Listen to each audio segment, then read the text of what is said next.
بسم اللہ الرحمن الرحیم الحمد للہ والصلاۃ علی اہلہا اما بعد فقد قال اللہ الحکیم فی کتابہ الکریم بسم اللہ الرحمن الرحیم سیعلم الذین ظلموا ای منقلب ینقلبون۔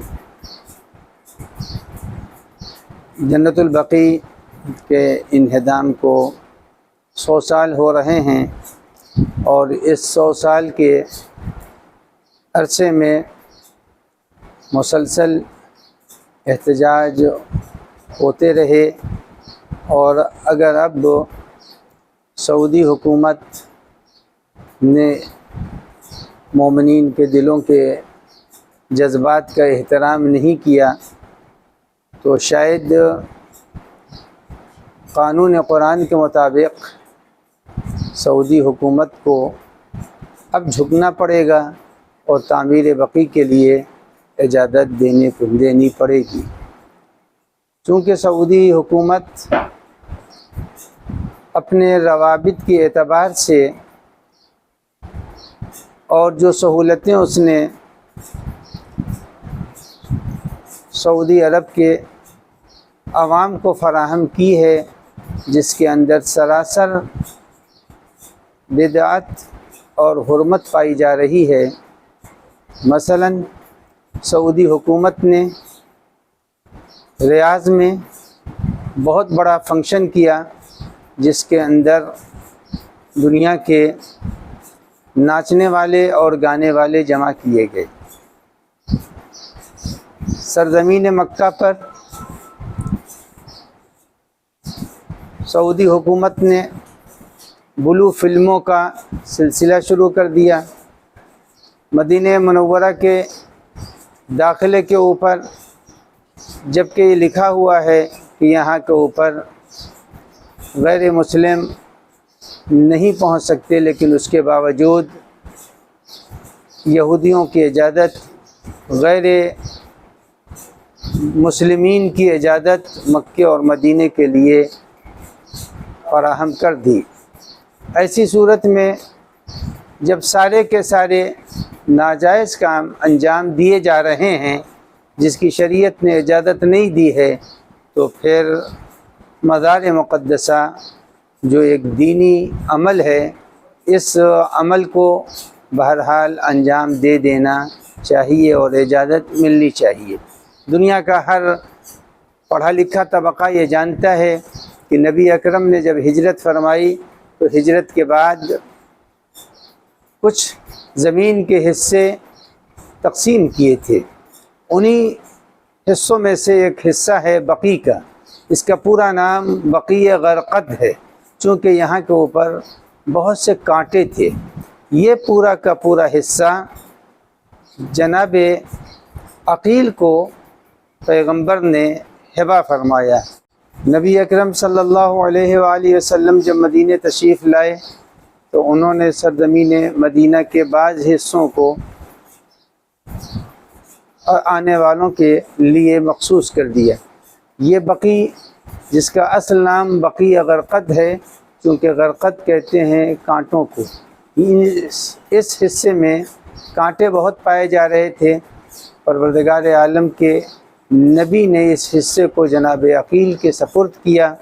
جناب عقیل نے یہاں اپنا مکان بنایا، اور جب مکان بنا لیا تو مکان بنانے کے بعد کچھ دنوں کے بعد جب جناب فاطمہ بنت اسد کا انتقال ہوتا ہے تو جناب عقیل پہنچے ہیں نبی اکرم کی خدمت میں، اور انہوں نے جناب فاطمہ زہرا والی فرمائش کا تذکرہ کیا کہ یا رسول اللہ، جس طرح سے فاطمہ زہرا اپنے جنازے کے لیے روادار نہیں تھی کہ وہ اٹھایا جائے اور ان کے سراپا پر کسی کی نظر پڑے، اسی طرح سے میری والدہ بھی راضی نہیں ہیں کہ وہ ان کا جنازہ اس طرح سے عوام کے سامنے لایا جائے۔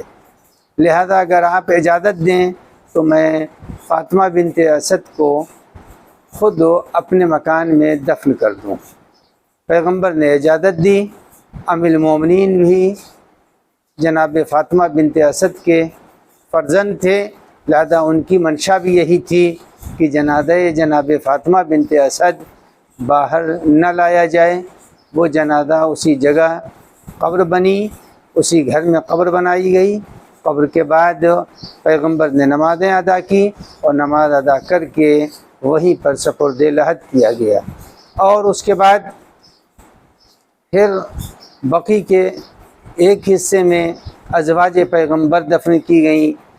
جناب ام البنین بہت دنوں کے بعد سن 63 اور 64 ہجری میں انہیں دفن کیا گیا، اور اسی درمیان اسی گھر کو مقبرہ بنی ہاشم کہا جانے لگا، اور امام حسن، امام زین العابدین، امام محمد باقر، امام جعفر صادق علیہ والسلام سب دفن کیے گئے۔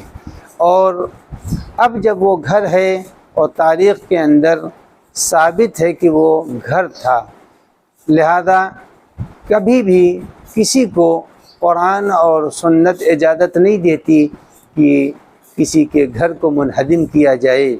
لہذا سعودی حکومت نے سامراج کے اشاروں پر بقیع کو منہدم کر دیا، جہاں مزارات مقدسہ ہیں۔ جناب حمزہ کی زری کو منہدم کر دیا، ان کے مزار کو منہدم کر دیا۔ لہذا جب سارے مزارات منہدم ہو گئے تو ہمارے ہندوستان نے بھی احتجاج کیا۔ اس وقت کے عالم دین سرکار ناصر ملت احتجاج کرنے والوں میں نمایاں فرد تھے، اور وہ سعودی حکومت سے جا کے ملے بھی، لیکن سامراج کی کوششوں کی وجہ سے بقیع تعمیر نہ ہو سکا۔ اب زمانہ بدل چکا ہے، حکومت سعودی وینٹیلیٹر پر چل رہی ہے، اور ہاتھ اب سامراج کا دھیرے دھیرے ہوتا جا رہا ہے۔ میری اپیل یہ ہے کہ اس صدی کو، جو دردناک صدی گزری ہے، اسے اب تعمیر بقیع کی اجازت دے کر، صرف اجازت کی ضرورت ہے، سعودی حکومت کے بہتے ہوئے چشموں کی ضرورت نہیں ہے۔ مومنین اکٹھا ہو کر، 2-4 مومنین مل کر بقیع کی تعمیر اسی انداز سے کر دیں گے جیسے آج کربلا کا حرم ہے، امیر المومنین کا حرم ہے، کاظمین سامرا اور امام رضا علیہ السلام کا حرم دنیا کی نگاہوں میں موجود ہے۔ السلام علیکم ورحمۃ اللہ وبرکاتہ۔